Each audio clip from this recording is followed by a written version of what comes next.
పవన్ కళ్యాణ్ గారు అధికారంలో భాగమైతే కాపులకు ఎనలేని ప్రయోజనాలు కలుగుతాయేమో అని చెప్పి ఆ సామాజిక వర్గం భావించిన మాట నిజం.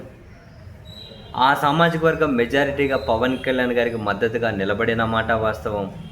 కానీ అధికారంలోకి వచ్చి 2 ఏళ్ళు గడిచేసరికి ఆ సామాజిక వర్గం ఏమంటారు కళ్ళు తేలేసే పరిస్థితి వచ్చింది. దానికి కారణం ప్రభుత్వం వైపు నుంచి వాళ్లకు ఎలాంటి మేలు జరగకపోగా ఎవరైతే మేలు చేశారని చెప్పి ఆశించారో ఆ నేత మీ మీ ఓట్లు అవసరం లేదు, మీరు మీ కుల నాయకునిగా చూడకండి, నేనేం కులం కోసం రాలేదు, ఈ కులం అనే దరిద్రం, ఇదొక అభివృద్ధి నిరోధానికి ఆటంకం అని చెప్పి తీవ్రంగా దూషించడం మొదలెట్టేసరికి కళ్ళు దాలేసే బాధ్యత వాళ్ళదైంది. అండ్ ఈ క్రమంలో వైఎస్ఆర్ కాంగ్రెస్ పార్టీలో ఉన్న కీలక కాపు నేతలు రంగంలోకి వచ్చారు. అరే మీరు అధికారంలో ఉండి మేలు చేయకపోగా కనీసం కాపుల ఆత్మగౌరవాన్ని కూడా దెబ్బతీస్తూ ఉంటే, గౌరవం లేకుండా వాళ్ళని కించపరుస్తూ ఉంటే చూస్తూ ఎందుకుంటాం అని చెప్పి కాపు నేతలందరూ కూడా తోట త్రిమూర్తులు నేతృత్వంలో ఒక కీలక సమావేశం ఏర్పాటు చేశారు. అందరూ కలిసి కొన్ని కీలక తీర్మానాలను కూడా ఆమోదించారు. ఇంకొకసారి అవాకులు చేవాకులు వెళ్తే ఊరుకునేది లేదు అని అండ్ పవన్ కళ్యాణ్ గారి మీద కూడా సంచలనమైనటువంటి ఆరోపణలే చేశారు. అక్కడితో ఆగలేదు, వాళ్ళు మరికొన్ని కీలక నిర్ణయాల దిశగా ముందుకెళ్తూ ఉన్నారు.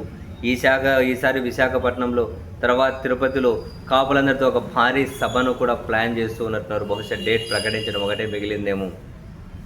అవసరం అనుకుంటే ఆ కాపు నేతలు రాష్ట్ర స్థాయి పర్యటనలు కూడా చేయాలి అని చెప్పి నిర్ణయం తీసుకున్నారు. కాపులకు మేలు చేయకపోగా గౌరవాన్ని కూడా లేకుండా చేస్తూ ఉన్నారు.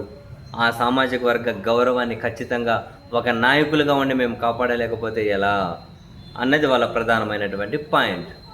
అండ్ గత ప్రభుత్వం ఉన్నప్పుడు వాళ్ళకి ఏమేమి మంచి చేసాం, ఏమేమి మేలు చేశామని చెప్పి ఆ లెక్కలన్నీ కూడా వివరించుకుంటూ వస్తూ ఉన్నారు. ఏం చేసాం, ఏమేమి మేలు చేసామని ఆ వివరాలన్నీ కూడా. కానీ అదేంటో చంద్రబాబు నాయుడు గారు అధికారంలో ఉన్నప్పుడు అరే మాకు ఏమీ జరగట్లేదు, ఏమీ చేయట్లేదు, నిర్లక్ష్యానికి గురవుతున్నామని చెప్పి కాపులు చాలా తీవ్ర అసంతృప్తి వ్యక్తం చేస్తూ ఉంటారు. 14, 19 అదే పరిస్థితి. సరే ఇప్పుడు పవన్ కళ్యాణ్ గారు భాగస్వామి అయ్యారు కదా ప్రభుత్వంలో, మేలు జరుగుతుందని వాళ్ళు ఆశించారు. చాలా దారుణంగా మోసానికి గురయ్యామని చెప్పి ఆ వర్గపు అంటే ఆ సామాజిక వర్గంలో ఏమంటారు చాలా అసంతృప్తి అయితే కనిపిస్తూ ఉంది.